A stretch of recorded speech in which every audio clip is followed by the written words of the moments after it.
आया हाँ कोल तेरे बख्शी गुनाह, तेथों बगैर ये सुना मेरी पनाह।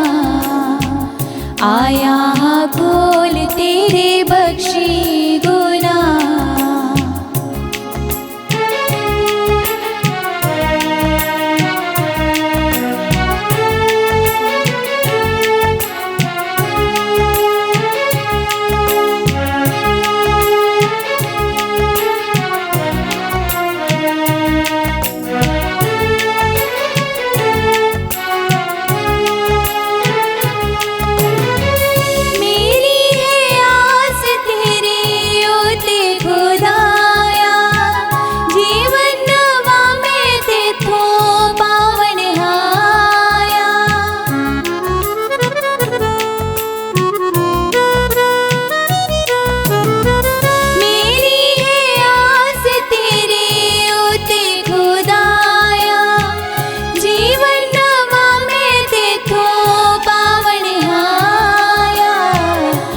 पाँच जिंदे हुंदी जांदी ये फना। आया हाँ कोल तेरे बख्शी गुनाह, तेथों बगैर ये सुना मेरी पनाह। आया हाँ कोल तेरे बख्शी गुनाह।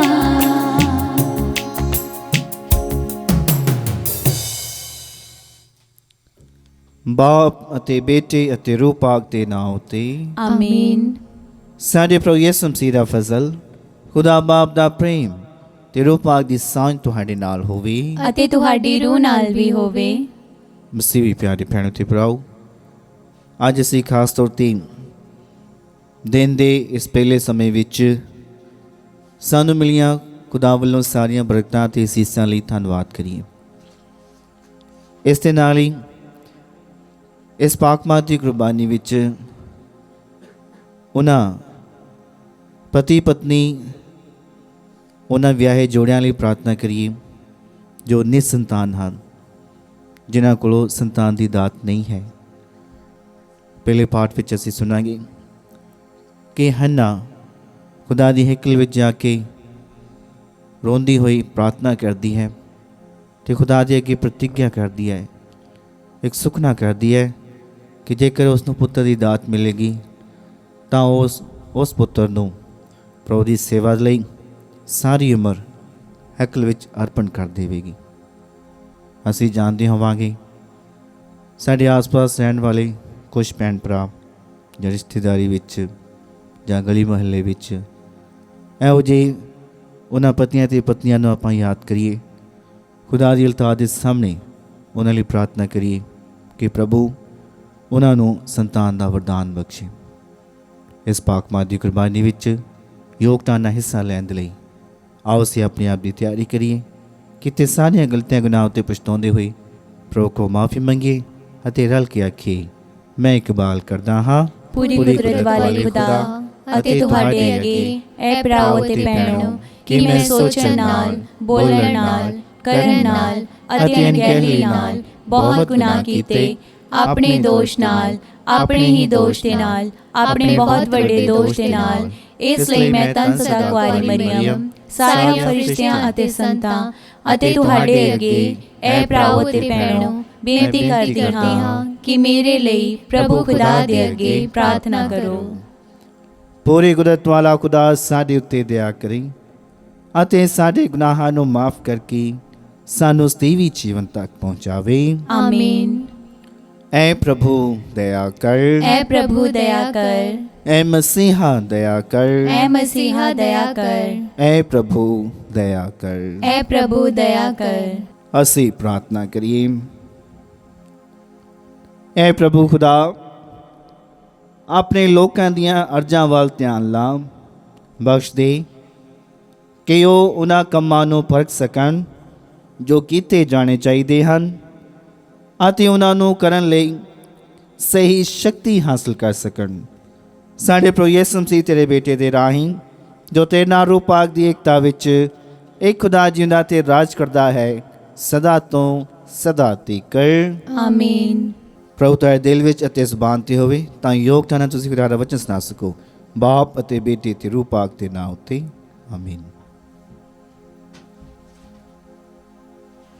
ਪਾਠ ਪਹਿਲਾ ਸੈਮੂਏਲ ਦੀ ਪਹਿਲੀ ਪੁਸਤਕ ਵਿੱਚੋਂ, ਉਸ ਦਾ 1 ਬਾਬ 9 ਤੋਂ 20 ਆਇਤ ਤੱਕ।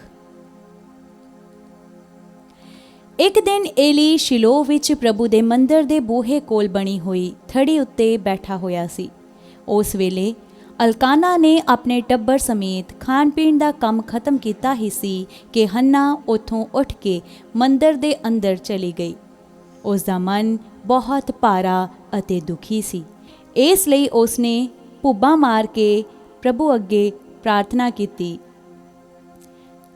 ਉਸਨੇ ਉਸ ਵੇਲੇ ਪ੍ਰਭੂ ਅੱਗੇ ਇਹ ਪ੍ਰਤਿੱਗਿਆ ਕੀਤੀ, ਹੇ ਅਣਗਿਣਤ ਪ੍ਰਾਣੀਆਂ ਦੇ ਪ੍ਰਭੂ, ਤੂੰ ਆਪਣੀ ਦਾਸੀ ਨੂੰ ਨਾ ਭੁਲਾ।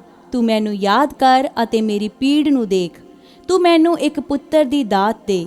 ਮੈਂ ਉਸ ਨੂੰ ਪੂਰੇ ਜੀਵਨ ਲਈ ਤੇਰੀ ਸੇਵਾ ਵਿੱਚ ਅਰਪਣ ਕਰ ਦੇਵਾਂਗੀ। ਉਸ ਦੇ ਸਿਰ ਦੇ ਵਾਲਾਂ ਨੂੰ ਉਸ ਤਰ੍ਹਾਂ ਕਦੀ ਨਹੀਂ ਲੱਗੇਗਾ। ਹੰਨਾ ਪ੍ਰਭੂ ਅੱਗੇ ਕਾਫੀ ਸਮੇਂ ਤੱਕ ਪ੍ਰਾਰਥਨਾ ਕਰਦੀ ਰਹੀ ਅਤੇ ਏਲੀ ਧਿਆਨ ਨਾਲ ਉਸ ਦਾ ਮੂੰਹ ਦੇਖਦਾ ਰਿਹਾ। ਉਹ ਚੁੱਪਚਾਪ ਪ੍ਰਾਰਥਨਾ ਕਰ ਰਹੀ ਸੀ, ਇਸ ਲਈ ਉਸ ਦੇ ਕੇਵਲ ਬੁੱਲ੍ਹ ਹੀ ਹਿਲ ਰਹੇ ਸਨ ਅਤੇ ਮੂੰਹ ਵਿੱਚੋਂ ਕੋਈ ਆਵਾਜ਼ ਨਹੀਂ ਨਿਕਲ ਰਹੀ ਸੀ। ਇਹ ਦੇਖ ਕੇ ਏਲੀ ਨੇ ਸਮਝਿਆ ਕਿ ਹੰਨਾ ਸ਼ਰਾਬ ਦੇ ਨਸ਼ੇ ਵਿੱਚ ਹੈ। ਤਦ ਏਲੀ ਨੇ ਉਸ ਨੂੰ ਕਿਹਾ, ਤੂੰ ਸ਼ਰਾਬ ਦੇ ਨਸ਼ੇ ਵਿੱਚ ਕਦੋਂ ਤੱਕ ਰਹੇਂਗੀ? ਹੋਸ਼ ਵਿੱਚ ਆ ਕੇ ਇਸ ਨਸ਼ੇ ਨੂੰ ਭੁੱਲ ਜਾ। ਹੰਨਾ ਨੇ ਉੱਤਰ ਦਿੱਤਾ, ਨਹੀਂ ਸ਼੍ਰੀਮਾਨ ਜੀ, ਮੈਂ ਨਾ ਤਾਂ ਸ਼ਰਾਬ ਪੀਤੀ ਹੈ ਅਤੇ ਨਾ ਹੀ ਦਾਖਸਾਰ। ਮੈਂ ਇੱਕ ਦੁੱਖ ਦੀ ਮਾਰੀ ਔਰਤ ਹਾਂ। ਮੈਂ ਤਾਂ ਪ੍ਰਭੂ ਅੱਗੇ ਕੇਵਲ ਆਪਣੇ ਦੁਖੀ ਮਨ ਦੀ ਪੁਕਾਰ ਰੱਖ ਰਹੀ ਹਾਂ। ਤੂੰ ਆਪਣੀ ਦਾਸੀ ਨੂੰ ਕੋਈ ਅਵਾਰਾ ਔਰਤ ਨਾ ਸਮਝ। ਮੈਂ ਤਾਂ ਆਪਣੇ ਮਨ ਦੀ ਪੀੜ ਵਿੱਚ ਹੀ ਇਹ ਸਭ ਬੋਲ ਰਹੀ ਹਾਂ। ਤਦ ਏਲੀ ਨੇ ਹੰਨਾ ਨੂੰ ਕਿਹਾ, ਤੂੰ ਸ਼ਾਂਤੀ ਨਾਲ ਜਾ। ਇਸਰਾਇਲ ਦਾ ਪਰਮੇਸ਼ਵਰ ਤੇਰੇ ਮਨ ਦੀ ਮੁਰਾਦ ਪੂਰੀ ਕਰੇ ਜੋ ਤੂੰ ਉਸ ਤੋਂ ਮੰਗੀ ਹੈ। ਹੰਨਾ ਨੇ ਕਿਹਾ, ਤੇਰੀ ਦਾਸੀ ਉੱਤੇ ਹਮੇਸ਼ਾ ਤੇਰੀ ਕਿਰਪਾ ਦ੍ਰਿਸ਼ਟੀ ਇਸੇ ਤਰ੍ਹਾਂ ਰਹੇ। ਇਹ ਕਹਿ ਕੇ ਉਹ ਚਲੀ ਗਈ ਅਤੇ ਉਸ ਨੇ ਜਾ ਕੇ ਭੋਜਨ ਕੀਤਾ। ਇਸ ਦੇ ਪਿੱਛੋਂ ਉਹ ਕਦੀ ਉਦਾਸ ਨਾ ਹੋਈ। ਅਗਲੀ ਸਵੇਰ ਉੱਠ ਕੇ ਅਲਕਾਨਾ ਨੇ ਆਪਣੇ ਟੱਬਰ ਸਮੇਤ ਪਰਮੇਸ਼ਵਰ ਦੀ ਉਪਾਸਨਾ ਕੀਤੀ ਅਤੇ ਫਿਰ ਉਹ ਆਪਣੇ ਘਰ ਨੂੰ ਰਾਮਾ ਵਿੱਚ ਚਲਾ ਗਿਆ। ਤਦ ਅਲਕਾਨਾ ਨੇ ਆਪਣੀ ਪਤਨੀ ਹੰਨਾ ਨਾਲ ਸੰਗ ਕੀਤਾ ਅਤੇ ਪ੍ਰਭੂ ਨੇ ਉਸ ਦੀ ਪ੍ਰਾਰਥਨਾ ਦਾ ਉੱਤਰ ਦਿੱਤਾ। ਸੋ ਹੰਨਾ ਗਰਭਵਤੀ ਹੋਈ ਅਤੇ ਉਸਨੇ ਇੱਕ ਪੁੱਤਰ ਨੂੰ ਜਨਮ ਦਿੱਤਾ, ਜਿਸ ਦਾ ਨਾਂ ਉਸਨੇ ਇਹ ਕਹਿ ਕੇ ਸਮੂਏਲ ਰੱਖਿਆ, ਇਸ ਨੂੰ ਮੈਂ ਪ੍ਰਭੂ ਤੋਂ ਕਹਿ ਕੇ ਮੰਗਿਆ ਹੈ। ਪ੍ਰਭੂ ਦੀ ਬਾਣੀ। ਖੁਦਾ ਦਾ ਸ਼ੁਕਰ ਹੋਵੇ।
प्रभु तुहाडे नाल होवे ਅਤੇ ਤੁਹਾਡੀ ਰੂਹ ਨਾਲ ਵੀ ਹੋਵੇ।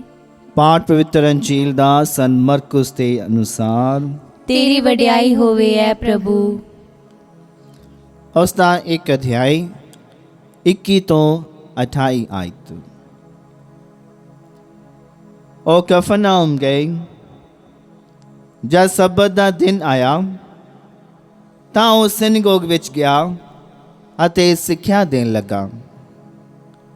ਲੋਕ ਉਹਦੀ ਸਿੱਖਿਆ ਉੱਤੇ ਦੰਗ ਰਹਿ ਗਏ, ਕਿਉਂਕਿ ਉਹ ਉਹਨਾਂ ਨੂੰ ਇੱਕ ਅਧਿਕਾਰ ਵਾਲੇ ਵਾਂਗ ਸਿੱਖਿਆ ਦਿੰਦਾ ਸੀ ਅਤੇ ਧਰਮ ਗ੍ਰੰਥੀਆਂ ਵਾਂਗ ਨਹੀਂ। ਠੀਕ ਉਸੇ ਸਮੇਂ ਉੱਥੇ ਉਹਨਾਂ ਦੇ ਸਿਨਗੋਗ ਵਿੱਚ ਇੱਕ ਆਦਮੀ ਸੀ ਜਿਸ ਨੂੰ ਬਦਰੂ ਚਿੰਬੜੀ ਹੋਈ ਸੀ। ਉਸਨੇ ਪੁਕਾਰ ਕੇ ਕਿਹਾ, ਐ ਯਿਸੂ ਨਾਸਰੀ, ਤੁਹਾਡਾ ਸਾਡੇ ਨਾਲ ਕੀ ਵਾਸਤਾ? ਕਿ ਤੁਸੀਂ ਸਾਡਾ ਨਾਸ਼ ਕਰਨ ਲਈ ਆਏ ਹੋ? ਮੈਂ ਜਾਣਦਾ ਹਾਂ ਕਿ ਤੁਸੀਂ ਕੌਣ ਹੋ, ਖੁਦਾ ਦੇ ਪਵਿੱਤਰ ਪੁਰਖ। ਪਰ ਯਿਸੂ ਨੇ ਇਹ ਆਖਦੇ ਹੋਏ ਉਸ ਨੂੰ ਡਾਂਟਿਆ, ਚੁੱਪ ਰਹਿ ਅਤੇ ਉਸ ਦੇ ਵਿੱਚੋਂ ਬਾਹਰ ਆ ਜਾ। ਬਦਰੂ ਉਸ ਆਦਮੀ ਨੂੰ ਝੰਜੋੜ ਮਰੋੜ ਕੇ ਉੱਚੀ ਆਵਾਜ਼ ਨਾਲ ਚੀਕਾਂ ਮਾਰਦੀ ਹੋਈ ਉਸ ਵਿੱਚੋਂ ਨਿਕਲ ਆਈ। ਸਭ ਲੋਕ ਹੈਰਾਨ ਰਹਿ ਗਏ ਅਤੇ ਉਹ ਆਪੋ ਵਿੱਚ ਪੁੱਛਦੇ ਰਹੇ, ਇਹ ਕੀ ਹੈ? ਇੱਕ ਨਵੀਂ ਸਿੱਖਿਆ। ਪੂਰੇ ਅਧਿਕਾਰ ਨਾਲ ਉਹ ਬਦਰੂਹਾਂ ਨੂੰ ਵੀ ਹੁਕਮ ਦਿੰਦਾ ਹੈ ਅਤੇ ਉਹ ਇਸ ਦੀ ਮੰਨਦੀਆਂ ਹਨ। ਅਤੇ ਉਸ ਦੀ ਚਰਚਾ ਇੱਕਦਮ ਗਲੀਲ ਦੇ ਆਲੇ ਦੁਆਲੇ ਦੇ ਸਾਰੇ ਇਲਾਕਿਆਂ ਵਿੱਚ ਫੈਲ ਗਈ। ਪ੍ਰਭੂ ਦੀ ਪਾਕ ਅੰਜੀਲ। ਤੇਰੀ ਮਹਿਮਾ ਹੋਵੇ ਐ ਮਸੀਹਾ। ਮਸੀਹ ਵੀ ਪਿਆਰੇ ਭੈਣੋ ਤੇ ਭਰਾਓ, ਅੱਜ ਦੀ ਪਾਕ ਮਾਹ ਦੀ ਸ਼ੁਰੂਆਤ ਵਿੱਚ ਅਸੀਂ ਇਸ ਉਦੇਸ਼ ਨਾਲ ਇਸ ਪਾਕ ਮਾਸ ਵਿੱਚ ਪ੍ਰਾਰਥਨਾ ਕਰ ਰਹੇ ਹਾਂ ਕਿ ਉਹ ਸਾਰੇ ਭੈਣ ਭਰਾ ਜੋ ਵਿਆਹੇ ਹੋਏ ਹਨ ਪਰ ਉਹਨਾਂ ਦੇ ਘਰ ਸੰਤਾਨ ਨਹੀਂ ਹੈ, ਅਸੀਂ ਉਹਨਾਂ ਲਈ ਪ੍ਰਾਰਥਨਾ ਕਰੀਏ। ਹੋ ਸਕਦਾ ਹੈ ਉਹ ਆਪਣੇ ਈਮਾਨ ਵਿੱਚ ਕਮਜ਼ੋਰ ਹੋਣ, ਸ਼ਾਇਦ ਇਸੇ ਕਰਕੇ ਉਹ ਪ੍ਰਾਰਥਨਾ ਕਰਨ ਵਿੱਚ ਵੀ ਢਿੱਲੇ ਹੋਣ। ਸਾਡਾ ਫਰਜ਼ ਬਣਦਾ ਹੈ ਕਿ ਅਸੀਂ ਵੀ ਹੰਨਾ ਵਾਂਗ ਨਿਰੰਤਰ ਇਹੋ ਜਿਹੇ ਭੈਣਾਂ ਭਰਾਵਾਂ ਲਈ ਪ੍ਰਾਰਥਨਾ ਕਰੀਏ ਕਿ ਖੁਦਾ ਦੀ ਕਿਰਪਾ ਦ੍ਰਿਸ਼ਟੀ ਉਹਨਾਂ 'ਤੇ ਹੋਵੇ ਅਤੇ ਉਹਨਾਂ ਨੂੰ ਸੰਤਾਨ ਦੀ ਦਾਤ ਮਿਲੇ। ਆਦੀ ਪਵਿੱਤਰ ਅੰਜੀਲ ਵਿੱਚ ਇਹ ਸੁਣਿਆ ਕਿ ਸਿਰਫ ਬਦਰੂਹਾਂ ਹੀ ਪ੍ਰਭੂ ਯਿਸੂ ਨੂੰ ਖੁਦਾ ਦੇ ਰੂਪ ਵਿੱਚ ਪਹਿਚਾਨਦੀਆਂ ਹਨ। ਜਦੋਂ ਅਸੀਂ ਅੰਜੀਲ ਪੜ੍ਹਦੇ ਹਾਂ, ਚਾਰਾਂ ਅੰਜੀਲਾਂ ਵਿੱਚੋਂ ਕੋਈ ਵੀ ਅੰਜੀਲ ਆਪਾਂ ਪੜ੍ਹਦੇ ਹਾਂ, ਉਹਦੇ ਸ਼ੁਰੂਆਤ ਵਿੱਚ ਕੋਈ ਵੀ ਪ੍ਰਭੂ ਯਿਸੂ ਮਸੀਹ ਨੂੰ ਨਹੀਂ ਪਛਾਣਦਾ। ਵਚਨ ਸਾਨੂੰ ਕਹਿੰਦਾ ਯੂਹੰਨਾ ਦੀ ਅੰਜੀਲ ਵਿੱਚ 1 ਅਧਿਆਇ 11 ਆਇਤ, ਉਹ ਆਪਣੇ ਘਰ ਆਇਆ ਪਰ ਉਸਦੇ ਆਪਣੇ ਘਰਦਿਆਂ ਨੇ ਉਸ ਨੂੰ ਸਵੀਕਾਰ ਨਾ ਕੀਤਾ। ਕਿਉਂਕਿ ਸਵੀਕਾਰ ਨਹੀਂ ਕੀਤਾ, ਇਸ ਕਰਕੇ ਉਹਨਾਂ ਨੇ ਵਿਸ਼ਵਾਸ ਵੀ ਨਹੀਂ ਕੀਤਾ। ਖੋਜ ਦੀ ਪੁਸਤਕ ਵਿੱਚ ਅਸੀਂ ਪੜ੍ਹਦੇ ਹਾਂ 3 ਅਧਿਆਇ, ਜਦੋਂ ਮੂਸਾ ਹੋਰ ਪਹਾੜ 'ਤੇ ਹੁੰਦਾ ਹੈ, ਉਸ ਨੂੰ ਇੱਕ ਬਲ ਦੀ ਝਾੜੀ ਮਿਲਦੀ ਹੈ ਅਤੇ ਜਦੋਂ ਉਸ ਦੇ ਨਜ਼ਦੀਕ ਜਾਂਦਾ, ਉਹਨੂੰ ਉਹਨਾਂ ਚਿਰ ਖੁਦਾ ਦੀ ਉਪਸਥਿਤੀ, ਉਸ ਦੀ ਮੌਜੂਦਗੀ ਦਾ ਅਹਿਸਾਸ ਨਹੀਂ ਹੁੰਦਾ ਜਿੰਨਾ ਚਿਰ ਖੁਦਾ ਉਸ ਬਲ ਦੀ ਝਾੜੀ ਵਿੱਚੋਂ ਪੁਕਾਰ ਕੇ ਉਸ ਨੂੰ ਇਹ ਨਹੀਂ ਕਹਿੰਦਾ, ਮੂਸਾ ਮੂਸਾ, ਇਹ ਜਗ੍ਹਾ ਪਵਿੱਤਰ ਹੈ। ਅਸੀਂ ਵੀ ਜਿੰਨਾ ਚਿਰ ਸਾਡੇ ਜੀਵਨ ਵਿੱਚ ਖੁਦਾ ਦਾ ਵਚਨ ਕਾਰਜਸ਼ੀਲ ਨਹੀਂ ਹੁੰਦਾ, ਜਾਂ ਮੰਨ ਲਓ ਕਿ ਸਾਡੇ ਜੀਵਨ ਵਿੱਚ ਕੋਈ ਪ੍ਰਤੱਖ ਰੂਪ ਦੇ ਵਿੱਚ ਚਮਤਕਾਰ ਨਹੀਂ ਹੁੰਦਾ, ਸ਼ਾਇਦ ਅਸੀਂ ਵੀ ਖੁਦਾ ਦੀ ਮੌਜੂਦਗੀ ਨੂੰ ਨਹੀਂ ਮਹਿਸੂਸ ਕਰਦੇ। ਪਿਆਰਿਓ, ਇਹ ਬਦਰੂਹਾਂ ਹੀ ਹੁੰਦੀਆਂ ਹਨ ਜਿਹੜੀਆਂ ਸਭ ਤੋਂ ਪਹਿਲਾਂ ਪ੍ਰਭੂ ਯਿਸੂ ਨੂੰ ਖੁਦਾ ਦੇ ਰੂਪ ਵਿੱਚ ਮੰਨਦੀਆਂ ਹਨ ਅਤੇ ਉਸ ਨੂੰ ਲੋਕਾਂ ਉੱਤੇ ਪ੍ਰਗਟ ਕਰਦੀਆਂ ਹਨ ਕਿ ਸੱਚਮੁੱਚ ਇਹ ਖੁਦਾ ਦਾ ਪੁੱਤਰ ਹੈ, ਪਵਿੱਤਰ ਪੁਰਖ ਹੈ। ਬਦਰੂਹਾਂ ਤੋਂ ਇਲਾਵਾ ਹੋਰ ਕੋਈ ਵੀ ਸਭ ਤੋਂ ਪਹਿਲਾਂ ਪ੍ਰਭੂ ਯਿਸੂ ਨੂੰ ਖੁਦਾ ਕਰਕੇ ਨਹੀਂ ਮੰਨਦਾ। ਹੁਣ ਜੇ ਬਦਰੂਹਾਂ ਹਨ ਜਾਂ ਮੰਨ ਲਓ ਕਿ ਸ਼ੈਤਾਨ ਹੈ, ਉਹ ਭਾਵੇਂ ਖੁਦਾ ਦੇ ਸਾਹਮਣੇ ਨਹੀਂ ਖੜਾ ਰਹਿ ਸਕਦਾ, ਪਰ ਉਸ ਨੂੰ ਇੱਕ ਤਰ੍ਹਾਂ ਦਾ ਵਰਦਾਨ ਹੈ ਕਿ ਉਹ ਖੁਦਾ ਨੂੰ ਦੇਖ ਜ਼ਰੂਰ ਸਕਦਾ ਹੈ। ਉਹ ਖੁਦਾ ਨੂੰ ਦੇਖ ਸਕਦਾ ਹੈ, ਉਸ ਦੀ ਮੌਜੂਦਗੀ ਨੂੰ ਮਹਿਸੂਸ ਕਰ ਸਕਦਾ ਹੈ। ਇਸ ਕਰਕੇ ਉਹ ਆਪਣੇ ਤੌਰ 'ਤੇ ਪੂਰਾ ਜ਼ੋਰ ਲਾਉਂਦਾ ਆ ਕਿ ਖੁਦਾ ਦੇ ਸਾਹਮਣੇ ਕੋਈ ਨਾ ਕੋਈ ਅੜਚਨ ਪੈਦਾ ਕਰੇ। ਪਰ ਖੁਦਾ ਜੋ ਹੈ ਸਭ ਸ਼ਕਤੀਮਾਨ ਹੈ। ਸਭ ਸ਼ਕਤੀਮਾਨ ਹੋਣ ਦੇ ਕਾਰਨ ਖੁਦਾ ਦਾ ਸਾਰੀਆਂ ਚੀਜ਼ਾਂ ਉੱਤੇ ਅਧਿਕਾਰ ਹੈ, ਚਾਹੇ ਜਿਉਂਦੀਆਂ ਹੋਣ ਚਾਹੇ ਮਰੀਆਂ ਹੋਈਆਂ। ਹਰ ਕਿਸਮ ਦੀ ਚੀਜ਼ ਉੱਤੇ ਖੁਦਾ ਦਾ ਅਧਿਕਾਰ, ਪੂਰਨ ਅਧਿਕਾਰ ਹੈ। ਇਸ ਕਰਕੇ ਜੋ ਬਦਰੂਹਾਂ ਹਨ ਜਾਂ ਸ਼ੈਤਾਨ ਹੈ, ਉਹ ਜਿੰਨਾ ਵੀ ਜ਼ੋਰ ਲਾ ਲਵੇ ਖੁਦਾ ਦੇ ਸਾਹਮਣੇ ਨਹੀਂ ਟਿਕਦਾ। ਪਰ ਅੱਜ ਦੀ ਇੰਜੀਲ ਵਿੱਚ ਆਪਾਂ ਸੁਣਦੇ ਹਾਂ ਕਿ ਇਹ ਬਦਰੂਹਾਂ ਇੱਕ ਕੰਮ ਜ਼ਰੂਰ ਕਰਦੀਆਂ ਹਨ ਕਿ ਪ੍ਰਭੂ ਯਿਸੂ ਨੂੰ ਖੁਦਾ ਦੇ ਰੂਪ ਦੇ ਵਿੱਚ ਸਾਰਿਆਂ ਦੇ ਸਾਹਮਣੇ ਇੱਕ ਤਰ੍ਹਾਂ ਦੀ ਗਵਾਹੀ ਦਿੰਦੀਆਂ ਹਨ ਕਿ ਸੱਚਮੁੱਚ ਪ੍ਰਭੂ ਯਿਸੂ ਹੀ ਖੁਦਾ ਹੈ। ਜੋ ਆਸੇ ਪਾਸੇ ਲੋਕ ਉਹਨਾਂ ਚਿਰ ਨਹੀਂ ਮੰਨਦੇ ਜਿੰਨਾ ਚਿਰ ਪ੍ਰਭੂ ਯਿਸੂ ਕੋਈ ਚਮਤਕਾਰ ਨਹੀਂ ਕਰ ਦਿੰਦਾ। ਪਿਆਰਿਓ, ਅਸੀਂ ਚਮਤਕਾਰਾਂ ਪਿੱਛੇ ਨਾ ਜਾਈਏ। ਸਾਡੇ ਲਈ ਸਭ ਤੋਂ ਉੱਤਮ ਚਮਤਕਾਰ ਖੁਦਾ ਦਾ ਵਚਨ ਹੈ। 3 ਤੋਂ 4000 ਸਾਲ ਪਹਿਲਾਂ ਦਾ ਲਿਖਿਆ ਹੋਇਆ ਇਹ ਵਚਨ, ਜਿਸ ਤਰ੍ਹਾਂ ਉਦੋਂ ਲਿਖਿਆ ਸੀ, ਹੁਣ ਵੀ ਉਸੇ ਤਰ੍ਹਾਂ ਦਾ ਉਸ ਦਾ ਹੀ ਹੈ। ਕੁਛ ਵੀ ਇਹ 'ਚ ਘਟਿਆ ਨਹੀਂ, ਕੁਛ ਵੀ ਇਹ 'ਚ ਵਧਿਆ ਨਹੀਂ। ਸਭ ਤੋਂ ਉੱਤਮ ਚਮਤਕਾਰ ਹੀ ਖੁਦਾ ਦਾ ਇਹ ਵਚਨ ਹੈ, ਜਿਹਨੂੰ ਦਾ ਨਿਰੰਤਰ ਸੁਣਦੇ ਹਾਂ।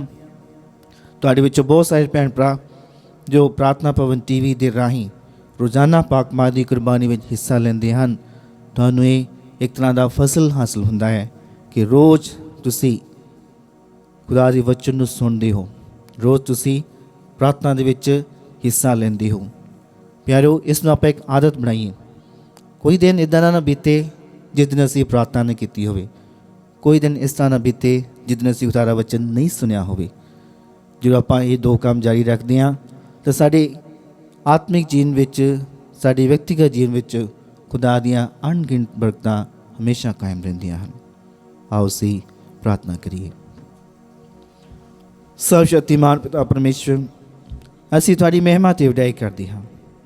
ਹੈ ਪ੍ਰਭੂ, ਧੰਨਵਾਦ ਕਰਦੇ ਹਾਂ ਇਸ ਦਿਨ ਦੇ ਲਈ ਜੋ ਸਾਡੇ ਜੀਵਨ ਵਿੱਚ ਜੋੜਿਆ ਹੈ। ਹੈ ਪ੍ਰਭੂ, ਇਸ ਦਿਨ ਦੀਆਂ ਸਾਰੀਆਂ ਗਤੀਵਿਧੀਆਂ, ਕੰਮਾਂ ਕਾਰਾਂ, ਸੋਚਾਂ, ਵਿਚਾਰਾਂ, ਬੋਲਾਂ ਨੂੰ ਤੁਹਾਡੇ ਚਰਨਾਂ ਵਿੱਚ ਸੌਂਪਦੀਆਂ। ਹੈ ਪ੍ਰਭੂ, ਹਰ ਕੰਮ ਵਿੱਚ ਸਾਡਾ ਮਾਰਗਦਰਸ਼ਨ ਅਤੇ ਅਗਵਾਈ ਕਰੋ। ਸ਼ੈਤਾਨੀ ਤਾਕਤਾਂ ਹਮੇਸ਼ਾ ਤੋਂ ਬਚਾ ਕੇ ਰੱਖੋ। ਇਸ ਦੇ ਨਾਲ ਅਸੀਂ ਉਹਨਾਂ ਵਿਆਹੇ ਹੋਏ ਜੋੜਿਆਂ ਲਈ ਪ੍ਰਾਰਥਨਾ ਕਰਦੇ ਹਾਂ ਜੋ ਨਿਸੰਤਾਨ ਹਨ। ਹੈ ਪ੍ਰਭੂ, ਉਹਨਾਂ 'ਤੇ ਆਪਣੀ ਕਿਰਪਾ ਦ੍ਰਿਸ਼ਟੀ ਕਾਇਮ ਰੱਖੋ ਅਤੇ ਉਹਨਾਂ ਨੂੰ ਸੰਤਾਨ ਦਾ ਵਰਦਾਨ ਬਖਸ਼ੋ। ਅਸੀਂ ਇਹ ਮੰਗਦੇ ਹਾਂ ਸਾਡੇ ਖੁਦਾਵੰਦ ਯਿਸੂ ਮਸੀਹ ਦੇ ਵਸੀਲੇ, ਆਮੀਨ।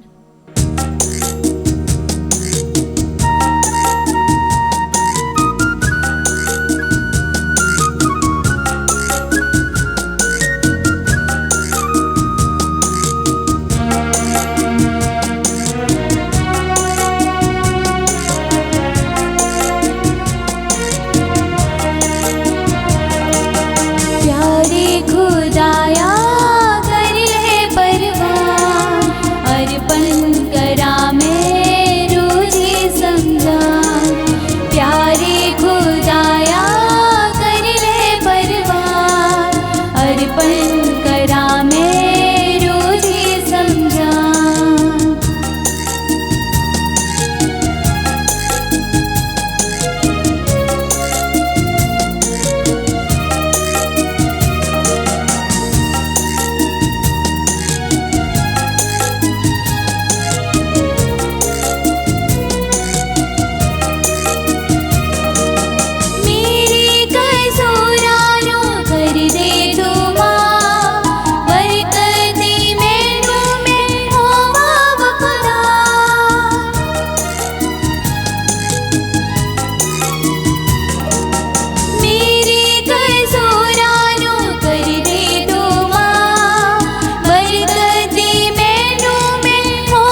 अर्पण करा मैं रोजे समझा। ਭਰਾਓ ਤੇ ਭੈਣੋ, ਪ੍ਰਾਰਥਨਾ ਕਰੋ ਕਿ ਮੇਰੇ ਤੇ ਤੁਹਾਡੀ ਇਹ ਕੁਰਬਾਨੀ ਪੂਰੀ ਕੁਦਰਤ ਵਾਲੇ ਖੁਦਾ ਬਾਪ ਨੂੰ ਕਬੂਲ ਹੋਵੇ। ਪ੍ਰਭੂ ਇਸ ਕੁਰਬਾਨੀ ਨੂੰ ਤੁਹਾਡੇ ਹੱਥਾਂ ਦੇ ਵਿੱਚੋਂ ਆਪਣੇ ਨਾਂ ਦੀ ਉਸਤਤ ਅਤੇ ਵਡਿਆਈ ਲਈ ਅਤੇ ਸਾਡੇ ਤੇ ਸਾਰੀ ਪਾਕ ਕਲੀਸਿਆ ਦੇ ਭਲੇ ਲਈ ਕਬੂਲ ਕਰੇ।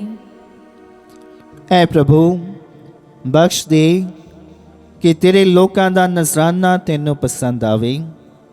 ਇਹਨਾਂ ਰਾਹੀਂ ਸਾਡੀ ਭਗਤੀ ਭਰੀ ਦੁਆ ਸੁਣ ਤੇ ਕਬੂਲ ਕਰ ਅਤੇ ਸਾਨੂੰ ਪਾਕੀਜ਼ਗੀ ਵਿੱਚ ਮੁੜ ਬਹਾਲ ਕਰ। ਸਾਡੇ ਪ੍ਰਭੂ ਯਿਸੂ ਮਸੀਹ ਦੇ ਰਾਹੀਂ, ਆਮੀਨ। ਪ੍ਰਭੂ ਤੁਹਾਡੇ ਨਾਲ ਹੋਵੇ ਅਤੇ ਤੁਹਾਡੀ ਰੂਹ ਨਾਲ ਵੀ ਹੋਵੇ। ਤੁਸੀਂ ਆਪਣੇ ਦਿਲ ਪ੍ਰਭੂ ਵੱਲ ਲਗਾਓ। ਅਸੀਂ ਆਪਣੇ ਦਿਲ ਪ੍ਰਭੂ ਵੱਲ ਲਗਾਉਂਦੇ ਹਾਂ। ਅਸੀਂ ਆਪਣੇ ਪ੍ਰਭੂ ਖੁਦਾ ਦਾ ਧੰਨਵਾਦ ਕਰੀਏ। ਇਹ ਸਹੀ ਅਤੇ ਯੋਗ ਹੈ। ਐ ਪ੍ਰਭੂ ਪਵਿੱਤਰ ਬਾਪ, ਪੂਰੀ ਕੁਦਰਤ ਵਾਲੇ ਤੇ ਅਕਾਲ ਖੁਦਾ, ਇਹ ਸੱਚਮੁੱਚ ਸਹੀ ਅਤੇ ਯੋਗ ਹੈ, ਮੁਕਤੀ ਪਾਉਣ ਦਾ ਰਾਹ ਹੈ ਕਿ ਅਸੀਂ ਹਰ ਵੇਲੇ ਅਤੇ ਹਰ ਥਾਂ ਯਿਸੂ ਮਸੀਹ ਆਪਣੇ ਪ੍ਰਭੂ ਦੇ ਰਾਹੀਂ ਤੇਰਾ ਧੰਨਵਾਦ ਕਰੀਏ। ਉਹ ਤੇਰਾ ਸ਼ਬਦ ਹੈ, ਉਸ ਦੇ ਰਾਹੀਂ ਤੂੰ ਸਾਰੀਆਂ ਚੀਜ਼ਾਂ ਨੂੰ ਬਣਾਇਆ, ਜਿਸ ਨੂੰ ਤੂੰ ਸਾਡਾ ਮੁਕਤੀ ਦਾਤਾ ਅਤੇ ਨਜ਼ਾਤ ਬਖਸ਼ਣ ਵਾਲੇ ਵਜੋਂ ਭੇਜਿਆ, ਜਿਸ ਨੇ ਰੂਹ ਪਾਕ ਦੇ ਰਾਹੀਂ ਦੇ ਧਰ ਕੇ ਕੁਆਰੀ ਮਰੀਮ ਤੋਂ ਜਨਮ ਲਿਆ। ਤੇਰੀ ਪਾਕ ਮਰਜ਼ੀ ਪੂਰੀ ਕਰਦਿਆਂ तेरे लिए एक पाक कौम ਨੂੰ हासिल करके उसने अपनियां बाहम सार के दुख से ही झले ਤਾਂ ਜੋ ਮੌਤ ਦਾ ਨਾਸ਼ ਕਰੇ ਅਤੇ ਜੀ ਉੱਠਣ ਨੂੰ ਪ੍ਰਗਟ ਕਰੇ। ਇਸ ਲਈ ਫਰਿਸ਼ਤਿਆਂ ਤੇ ਸਾਰੇ ਸੰਤਾਂ ਨਾਲ ਰਲ ਕੇ ਅਸੀਂ ਤੇ ਜਲਾਲ ਦਾ ਐਲਾਨ ਕਰਦੇ ਹੋਏ ਇੱਕ ਹੀ ਆਵਾਜ਼ ਨਾਲ ਪੁਕਾਰਦੇ ਹਾਂ, ਪਾਕ ਪਾਕ ਪਾਕ ਲਸ਼ਕਰਾਂ ਦੇ ਪ੍ਰਭੂ ਖੁਦਾ, ਸਵਰਗ ਅਤੇ ਧਰਤੀ ਤੇਰੇ ਜਲਾਲ ਨਾਲ ਭਰਪੂਰ ਹਨ। ਉਚਾਈਆਂ ਵਿੱਚ ਹੋਸਨਾ, ਮੁਬਾਰਕ ਹੈ ਉਹ ਜੋ ਪ੍ਰਭੂ ਦੇ ਨਾਂ ਉੱਤੇ ਆਉਂਦਾ ਹੈ। ਉਚਾਈਆਂ ਵਿੱਚ ਹੋਸਨਾ। ਐ ਪ੍ਰਭੂ ਤੂੰ ਸੱਚਮੁੱਚ ਪਵਿੱਤਰ ਹੈ ਅਤੇ ਸਭ ਪਵਿੱਤਰਤਾ ਦਾ ਸੋਮਾ ਹੈ। ਇਸ ਲਈ ਅਸੀਂ ਬੇਨਤੀ ਕਰਦੇ ਹਾਂ ਕਿ ਜਿਸ ਤਰ੍ਹਾਂ ਤਰੇਲ ਪੈਂਦੀ ਹੈ, ਉਸੇ ਤਰ੍ਹਾਂ ਤੂੰ ਆਪਣੇ ਰੂਹ ਪਾਕ ਨੂੰ ਭੇਜ ਕੇ ਇਹਨਾਂ ਨਜ਼ਰਾਨਿਆਂ ਨੂੰ ਪਵਿੱਤਰ ਕਰ, ਤਾਂ ਜੋ ਇਹ ਸਾਡੇ ਲਈ ਸਾਡੇ ਪ੍ਰਭੂ ਯਿਸੂ ਮਸੀਹ ਦਾ ਬਦਨ ਅਤੇ ਲਹੂ ਬਣ ਜਾਵੇ। ਉਸਨੇ ਆਪਣੀ ਮਰਜ਼ੀ ਨਾਲ ਆਪਣੇ ਆਪ ਨੂੰ ਦੁੱਖ ਤਸੀਆਂ ਲਈ ਸੌਂਪਦੇ ਹੋਏ ਰੋਟੀ ਲਈ ਧੰਨਵਾਦ ਕਰਦਿਆਂ ਰੋਟੀ ਤੋੜੀ ਅਤੇ ਆਪਣੇ ਚੇਲਿਆਂ ਨੂੰ ਦਿੱਤੀ, ਇਹ ਕਹਿੰਦੇ ਹੋਏ, ਤੁਸੀਂ ਸਾਰੇ ਇਹ ਲਵੋ ਅਤੇ ਇਸ ਵਿੱਚੋਂ ਖਾਵੋ, ਕਿਉਂ ਜੋ ਇਹ ਮੇਰਾ ਬਦਨ ਹੈ ਜਿਹੜਾ ਤੁਹਾਡੇ ਲਈ ਕੁਰਬਾਨ ਕੀਤਾ ਜਾਵੇਗਾ।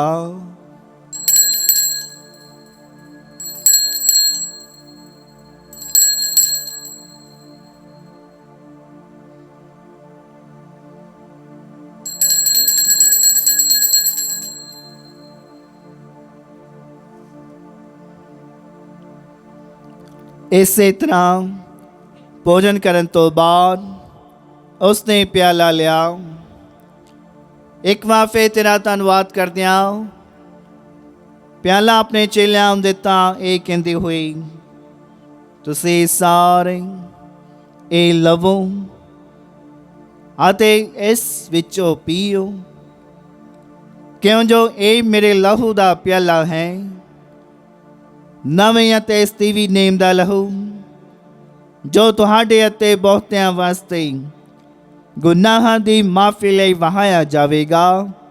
ਮੇਰੀ ਯਾਦ ਵਿੱਚ ਇਹ ਕਰਿਆ ਕਰੋ।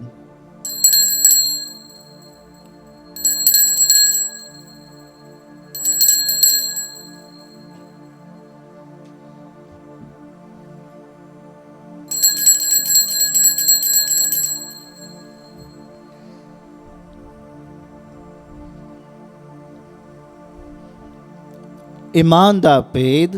ਐ ਪ੍ਰਭੂ, ਅਸੀਂ ਤੇਰੀ ਮੌਤ ਦਾ ਐਲਾਨ ਕਰਦੇ ਹਾਂ ਅਤੇ ਤੇਰੇ ਜੀ ਉੱਠਣ ਦੀ ਮੁਨਾਦੀ ਕਰਦੇ ਹਾਂ ਜਦ ਤੱਕ ਤੂੰ ਫਿਰ ਆਵੇਂਗਾ। ਐ ਪ੍ਰਭੂ, ਅਸੀਂ ਯਿਸੂ ਮਸੀਹ ਦੀ ਮੌਤ ਅਤੇ ਉਸ ਦੇ ਜੀ ਉੱਠਣ ਦੀ ਯਾਦਗਾਰੀ ਨੂੰ ਮਨਾਉਂਦੇ ਹੋਏ ਤੈਨੂੰ ਇਹ ਜੀਵਨ ਦੀ ਰੋਟੀ ਅਤੇ ਮੁਕਤੀ ਦਾ ਪਿਆਲਾ ਚਲਾਉਂਦੇ ਹਾਂ। ਅਸੀਂ ਤੇਰਾ ਧੰਨਵਾਦ ਕਰਦੇ ਹਾਂ ਕਿਉਂ ਜੋ ਤੂੰ ਸਾਨੂੰ ਇਸ ਯੋਗ ਠਹਿਰਾਇਆ ਕਿ ਅਸੀਂ ਤੇਰੀ ਹਜ਼ੂਰੀ ਵਿੱਚ ਦਾਖਲ ਹੋ ਕੇ ਤੇਰੀ ਸੇਵਾ ਕਰੀਏ।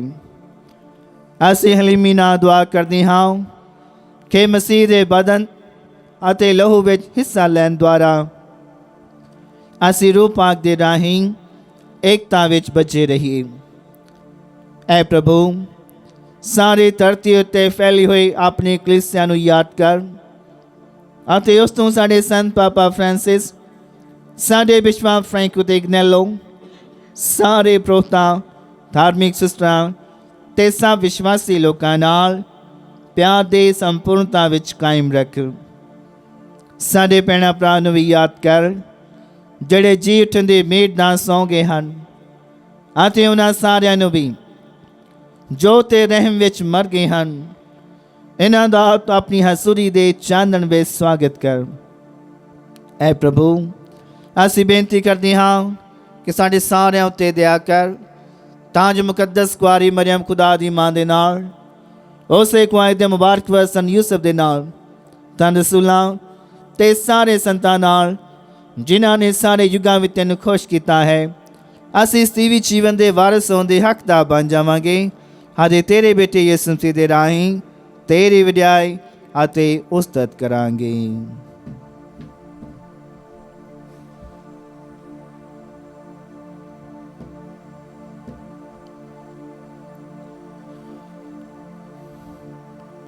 ਉਸ ਦੇ ਰਾਹੀਂ ਤੇ ਉਸ ਦੇ ਨਾਲ ਤੇ ਉਸ ਦੇ ਵਿੱਚ ਐ ਖੁਦਾ ਪੂਰੀ ਕੁਦਰਤ ਵਾਲੇ ਬਾਪ, ਰੂਹ ਪਾਕ ਦੀ ਏਕਤਾ ਵਿੱਚ ਸਭ ਜਲਾਲ ਤੇ ਵਡਿਆਈ ਤੇਰੀ ਹੀ ਹੈ, ਸਦਾ ਤੋਂ ਸਦਾ ਤੱਕ। ਆਮੀਨ। ਆਓ ਅਸੀਂ ਖੁਦਾ ਦਾ ਰਾਜ ਸਾਡੇ ਵਿੱਚ ਆਉਣ ਲਈ ਉਹੀ ਪ੍ਰਾਰਥਨਾ ਦੁਹਰਾਈਏ ਜੋ ਪ੍ਰਭੂ ਯਿਸੂ ਮਸੀਹ ਨੇ ਸਾਨੂੰ ਸਿਖਾਈ ਹੈ। ਐ ਸਾਡੇ ਬਾਪ ਜਿਹੜਾ ਤੂੰ ਅਸਮਾਨ ਉਤੇ ਹੈ, ਤੇਰਾ ਨਾਮ ਪਾਕ ਮੰਨਿਆ ਜਾਵੇ, ਤੇਰਾ ਰਾਜ ਆਵੇ, ਤੇਰੀ ਮਰਜ਼ੀ ਜਿਸ ਤਰ੍ਹਾਂ ਅਸਮਾਨ ਉਤੇ ਪੂਰੀ ਹੁੰਦੀ ਹੈ ਜ਼ਮੀਨ ਤੇ ਵੀ ਹੋਵੇ। ਸਾਡੇ ਰੋਜ਼ ਦੀ ਰੋਟੀ ਅੱਜ ਸਾਨੂੰ ਦੇ, ਸਾਡੇ ਕਸੂਰ ਸਾਨੂੰ ਮਾਫ ਕਰ ਜਿਸ ਤਰ੍ਹਾਂ ਅਸੀਂ ਆਪਣੇ ਕਸੂਰਵਾਰਾਂ ਨੂੰ ਮਾਫ ਕਰਦੇ ਹਾਂ। ਸਾਨੂੰ ਅਜ਼ਮਾਇਸ਼ ਵਿੱਚ ਨਾ ਪਾ, ਸਗੋਂ ਬੁਰਾਈ ਤੋਂ ਬਚਾ। ਐ ਪ੍ਰਭੂ, ਅਸੀਂ ਪ੍ਰਾਰਥਨਾ ਕਰਦੇ ਹਾਂ ਸਭ ਬੁਰਾਈਆਂ ਤੋਂ ਸਾਨੂੰ ਬਚਾਓ। ਆਪਣੀ ਰਹਿਮ ਨਾਲ ਸਾਡੇ ਦਿਨਾਂ ਵਿੱਚ ਸ਼ਾਂਤੀ ਦੇ, ਤਾਂ ਜੋ ਤੇਰੀ ਦਇਆ ਦੀ ਮਦਦ ਨਾਲ ਅਸੀਂ ਹਮੇਸ਼ਾ ਗੁਨਾਹਾਂ ਤੋਂ ਮੁਕਤ ਰਹੀਏ ਅਤੇ ਹਰ ਮੁਸੀਬਤ ਤੋਂ ਸੁਰੱਖਿਅਤ ਰਹੀਏ। ਜਿਵੇਂ ਮੁਬਾਰਕ ਉਮੀਦ ਰੱਖਦੇ ਹੋਏ ਅਸੀਂ ਯਿਸੂ ਮਸੀਹ ਸਾਡੇ ਮੁਕਤੀਦਾਤੇ ਦੇ ਆਉਣ ਦੀ ਉਡੀਕ ਕਰਦੇ ਹਾਂ, ਕਿਉਂ ਜੋ ਰਾਜ, ਕੁਦਰਤ ਅਤੇ ਜਲਾਲ ਯੁਗੋ ਯੁਗ ਤੇਰਾ ਹੀ ਹੈ। ਐ ਪ੍ਰਭੂ ਯਿਸੂ ਮਸੀਹ, ਤੂੰ ਆਪਣੇ ਰਸੂਲਾਂ ਨੂੰ ਆਖਿਆ, ਮੈਂ ਤੁਹਾਨੂੰ ਸ਼ਾਂਤੀ ਦਿੰਦਾ ਹਾਂ, ਆਪਣੀ ਸ਼ਾਂਤੀ ਮੈਂ ਤੁਹਾਨੂੰ ਪ੍ਰਦਾਨ ਕਰਦਾ ਹਾਂ। ਤੂੰ ਸਾਡੇ ਗੁਨਾਹਾਂ ਨੂੰ ਨਹੀਂ ਸਗੋਂ ਆਪਣੀ ਕਲੀਸਿਆ ਦੇ ਈਮਾਨ ਨੂੰ ਵੇਖ ਅਤੇ ਉਸ ਨੂੰ ਆਪਣੀ ਮਰਜ਼ੀ ਮੁਤਾਬਕ ਸ਼ਾਂਤੀ ਅਤੇ ਏਕਤਾ ਪ੍ਰਦਾਨ ਕਰ। ਤੂੰ ਜੋ ਜਿੰਦਾ ਤੇ ਰਾਜ ਕਰਦਾ ਹੈ ਸਦਾ ਤੋਂ ਸਦਾ ਤੱਕ। ਆਮੀਨ। ਪ੍ਰਭੂ ਦੀ ਸ਼ਾਂਤੀ ਸਦਾ ਤੁਹਾਡੇ ਨਾਲ ਹੋਵੇ ਅਤੇ ਤੁਹਾਡੀ ਰੂਹ ਨਾਲ ਵੀ ਹੋਵੇ। ਅਸੀਂ ਆਪੋ ਵਿੱਚ ਸ਼ਾਂਤੀ ਦਾ ਸਲਾਮ ਦਈਏ।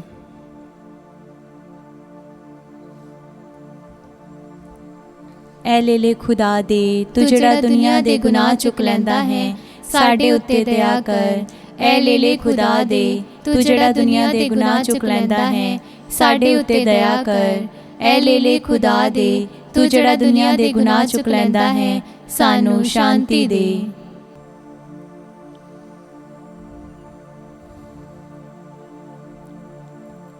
ਵੇਖੋ ਖੁਦਾ ਦਾ ਲੇਲਾ ਪ੍ਰਭੂ ਯਿਸੂ ਮਸੀਹ, ਇਹਨੂੰ ਵੇਖੋ ਜਿਹੜਾ ਦੁਨੀਆ ਦੇ ਗੁਨਾਹ ਚੁੱਕ ਲੈ ਜਾਂਦਾ ਹੈ। ਧੰਨ ਹਨ ਉਹ ਜਿਹੜੇ ਲੇਲੇ ਦੇ ਭੋਜ ਲਈ ਸੱਦੇ ਗਏ ਹਨ। ਐ ਪ੍ਰਭੂ, ਮੈਂ ਇਸ ਯੋਗਤਾ ਨਹੀਂ ਹਾਂ ਕਿ ਤੂੰ ਮੇਰੀ ਛੱਤ ਥੱਲੇ ਆਵੇਂ, ਪਰ ਇੱਕ ਹੀ ਸ਼ਬਦ ਆਖ ਅਤੇ ਮੇਰੀ ਰੂਹ ਚੰਗੀ ਹੋ ਜਾਵੇਗੀ।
ਕੰਡਿਆਂ ਦੇ ਤਾਜ ਵਾਲਿਆ ਮੇਰੇ ਮਨ ਵਿੱਚ ਆ ਬਸ ਤੂੰ।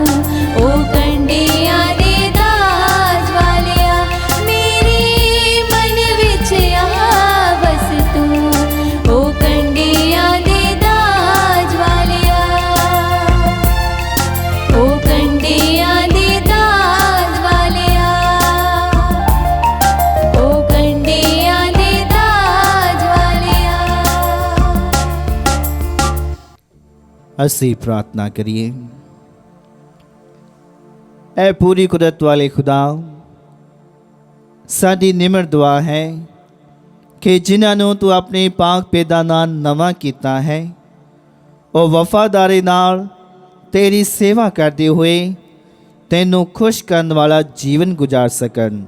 ਸਾਡੇ ਪ੍ਰਭੂ ਯਿਸੂ ਮਸੀਹ ਦੇ ਰਾਹੀਂ। ਆਮੀਨ। ਪ੍ਰਭੂ ਤੁਹਾਡੇ ਨਾਲ ਹੋਵੇ ਅਤੇ ਤੁਹਾਡੀ ਰੂਹ ਨਾਲ ਵੀ ਹੋਵੇ। ਸਰਵ ਸ਼ਕਤੀਮਾਨ ਖੁਦਾ ਬਾਪ ਅਤੇ ਬੇਟਾ ਤੇ ਰੂਹ ਪਾਕ ਤੁਹਾਨੂੰ ਸਭ ਨੂੰ ਬਰਕਤ ਦੇਵੇ। ਆਮੀਨ। ਕੁਰਬਾਨੀ ਚੜਾਏਗੀ ਮਸੀਹ ਦੀ ਸ਼ਾਂਤੀ ਵਿੱਚ ਜਾਵੋ। ਖੁਦਾ ਦਾ ਸ਼ੁਕਰ ਹੋਵੇ। ਦੁਆ ਯਾਦ ਕਰ। ਯਾਦ ਕਰ ਐ ਨਿਹਾਇਤ ਮਿਹਰਬਾਨ ਕੁਆਰੀ ਮਰੀਮ, ਭਈ ਕਦੇ ਨਹੀਂ ਸੁਣਿਆ ਗਿਆ ਕਿ ਕੋਈ ਵੀ ਤੇਰੀ ਪਨਾਹ ਲੱਭਦਿਆਂ, ਤੇਰੀ ਮਦਦ ਚਾਹੁੰਦਿਆਂ, ਤੇਰੀ ਸਿਫਾਰਿਸ਼ ਮੰਗਦਿਆਂ ਤੇਥੋਂ ਖਾਲੀ ਗਿਆ ਹੋਵੇ। ਐ ਕੁਆਰੀ ਕੁਆਰੀਆਂ ਦੀ ਅਤੇ ਮੇਰੀ ਮਾਂ, ਇਸ ਤਸੱਲੀ ਨਾਲ ਮੈਂ ਤੇਰੇ ਕੋਲ ਨੱਸ ਕੇ ਆਉਂਦੀ ਹਾਂ ਅਤੇ ਤੇਰੇ ਅੱਗੇ ਖਲੋ ਕੇ ਮੈਂ ਗੁਨਾਹੀ ਰੋਂਦੀ ਹਾਂ। ਐ ਦੇਤਾਰੀ ਹੋਏ ਕਲਾਮ ਦੀ ਮਾਂ, ਤੂੰ ਮੇਰੀਆਂ ਅਰਜ਼ਾਂ ਨੂੰ ਹਕੀਰ ਨਾਲ ਜਾਣ, ਸਗੋਂ ਮਿਹਰਬਾਨੀ ਨਾਲ ਸੁਣ ਅਤੇ ਕਬੂਲ ਕਰ। ਆਮੀਨ। ਮਾਂ ਮਰੀਮ ਸ਼ਾਂਤੀ ਦੀ ਰਾਣੀ, ਸਾਡੇ ਲਈ ਦੁਆ ਕਰ।